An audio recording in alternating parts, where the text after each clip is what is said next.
മിശിഹായ്ക്ക് സ്തുതിയായിരിക്കട്ടെ. കൊളക്കാട്ടുകൃഷി ഇടവകയിലെ പ്രധാന വാർത്തകൾ. നമ്മുടെ സഹയാത്രികനായ ഈശോയെ കണ്ടുമുട്ടാനുള്ള ഒരു തീർത്ഥയാത്രയാണ് വിശ്വാസ പരിശീലനം.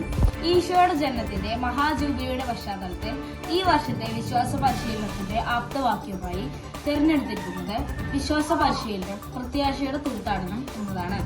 വിശ്വാസ പരിശീലനത്തോടനുബന്ധിച്ച് കൊളക്കാട്ടുകൃഷി ഇടവകയിൽ പ്രവേശനോത്സവം ആഘോഷപൂർവ്വം നടത്തപ്പെട്ടു.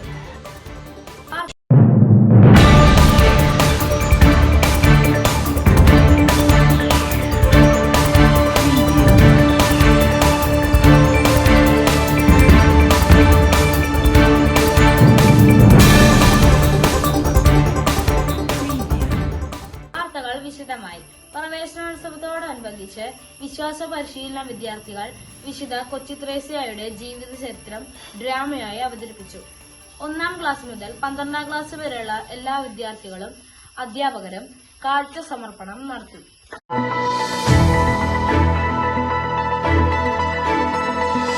എ മുതൽ Z വരെയുള്ള അക്ഷരമാലയിൽ തുടങ്ങുന്ന വിശുദ്ധരുടെ പേരുകൾ എഴുതിയ പ്ലക്കാർഡുകളുമായാണ് കുട്ടികൾ കാഴ്ച സമർപ്പണത്തിനെത്തിയത്.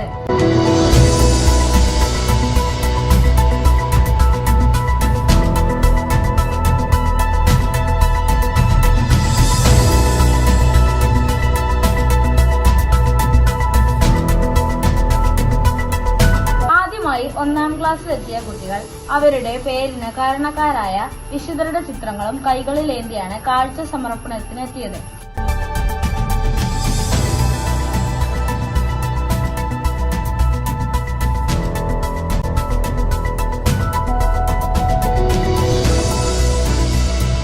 തുടർന്ന് അവരെ കൊണ്ട് ദീപം തെളിയിച്ച് വിശ്വാസ പരിശീലന വേദിയിലേക്ക് അവരെ സ്വാഗതം ചെയ്തു.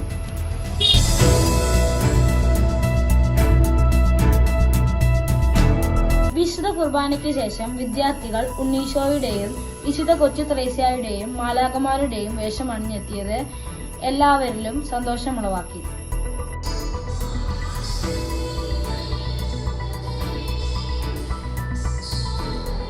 ഈശോയിലേക്ക് നമ്മെ അടുപ്പിക്കുന്ന കുറുക്ക് വഴികളാണ് വിശുദ്ധർ. അതുകൊണ്ട് തന്നെ അവരെക്കുറിച്ച് കൂടുതൽ അടുത്തറിയേണ്ടത് നമ്മുടെ വിശ്വാസ ജീവിതത്തിനും അനിവാര്യമാണ്. ഇതിനായി ഇടവകയിലെ വിശ്വാസ പരിശീലന വിദ്യാർത്ഥികൾ വിശുദ്ധരുടെ ചിത്രങ്ങൾ പ്രദർശിപ്പിച്ചു കൊണ്ടുള്ള ഒരു എക്സിബിഷൻ സംഘടിപ്പിച്ചു.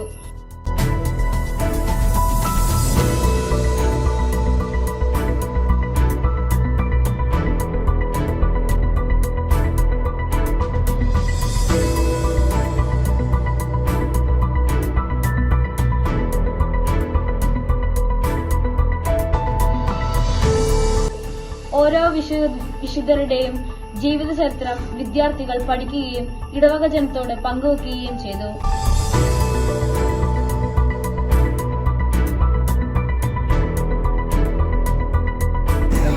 എല്ലാവരും നല്ല വിശുദ്ധരെ കുറിച്ച് നല്ല സൂപ്പറായിട്ട് അവര് പറഞ്ഞു തന്നു.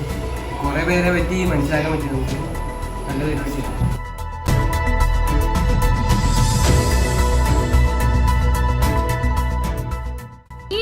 കുറിച്ചുള്ള അനുഭവങ്ങൾ അന്ന ബോസ്കോ നമ്മോട് പങ്കുവെക്കുന്നതാണ്.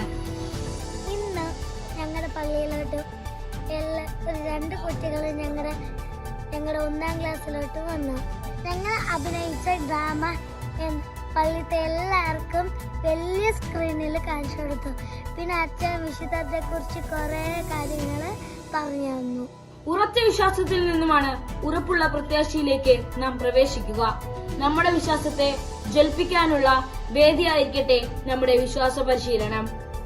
ഇത്രയും പറഞ്ഞുകൊണ്ട് ഇന്നത്തെ വാർത്തകൾ ഇവിടെ അവസാനിക്കുന്നു. നന്ദി, നമസ്കാരം.